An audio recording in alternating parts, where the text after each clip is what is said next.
The officer of the deck, who is down on the bridge, cons the ship or drives the ship. But the air boss is in charge of all our air operations. A lot of responsibility. Responsible for everything down in the hangar deck. That's where you all came in. That's where we store and maintain the planes. Then when the air boss calls flight quarters, they bring the planes up with one of the 3 big high-speed elevators up to the flight deck. During flight operations, there's about 200 officers and men up here, all in different colored jerseys. The jerseys designate what they do. One of the reasons we have a different colored jersey, it's very hard to hear them down on the flight deck. It's very noisy, and that helps them tell what people are doing. Now, we have 75 aircraft roughly on the aircraft carrier. We never launch all of them at the same time. A launch is usually anywhere from 2 aircraft to sometimes during combat you might launch 36. Okay? A couple basic things you need to know about flying on the carrier.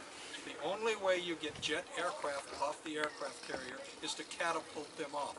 Jet engines spool up too slow, the runway is too short. We have 2 heavy-duty catapults on the bow of the ship.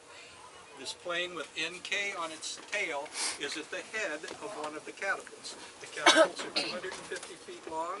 The plane gets to 150 miles an hour at the end of that. We know we're leaving. It's not a big surprise. All right? Now, I've already talked to you about the Fresnel lens and how we use the Fresnel lens, and my suggestion to you about 2 ways to learn about landing on the carrier. Now, a couple other things that are interesting up here. During flight operations, along this wall right here, there is a pilot officer for every squadron that has a plane in the air. The reason they're up here is that if the air boss hasn't flown a particular type of plane, that's an F4 down there, and that F4 has hydraulic failure on landing, there's an F4 pilot right here with manual in the bin to get together with the pilot. There's no time to call down to the ready room saying, hey, send up an F4 pilot, we've got an emergency.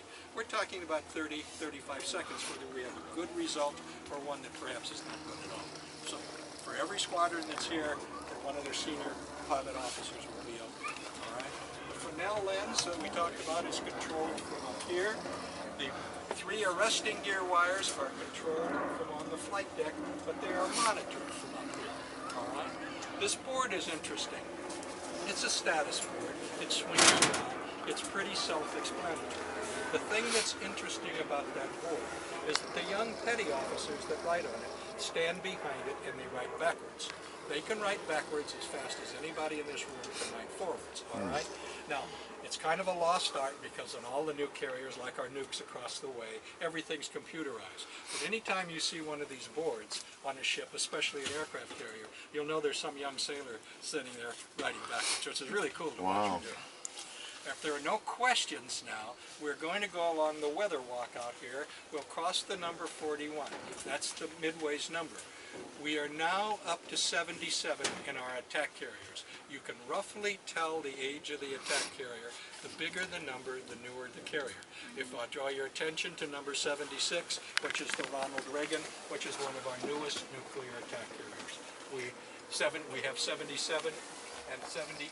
The Gerald Ford is under construction right now. Now, if you'll follow me, we'll go down to the chart room and we'll talk about what we'll do.